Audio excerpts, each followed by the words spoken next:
আসসালামু আলাইকুম রহমতুল্লাহ। Sonargaon garments and হুঁশিয়ারিতে আপনাদের সবাইকে স্বাগতম। আজকে বেবিদের কিছু কালেকশন দেখাবো, নিউবর্ন বেবিদের।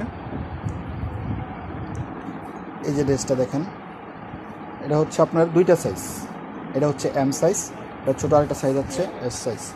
এটার মধ্যে আপনার কালার হবে তিনটা কালার। দেখেন, হাফাতার মধ্যে ফ্রক সিস্টেম, ফেব্রিক্সটা অনেক সুন্দর। এটা একটা ডিজাইনগুলো, এটা আরেকটা ডিজাইন আছে, এটা হচ্ছে আপনার মেঘি হাতার মধ্যে। এই যে এটারও ড্রেসটা অনেক সুন্দর। আপনার হচ্ছে এই যে আরেকটা ডিজাইন আছে, এই ড্রেসটা অনেক সুন্দর। এটা হচ্ছে হাফ হাতার মধ্যে, ফেব্রিক্সটা অনেক সুন্দর। এই যে আরেকটা ডিজাইন, এটা হচ্ছে আপনার ফুল হাতার মধ্যে। এটা হচ্ছে ফুল হাতার মধ্যে। এই যে দেখেন, এই যে ডিজাইনগুলো দেখেন।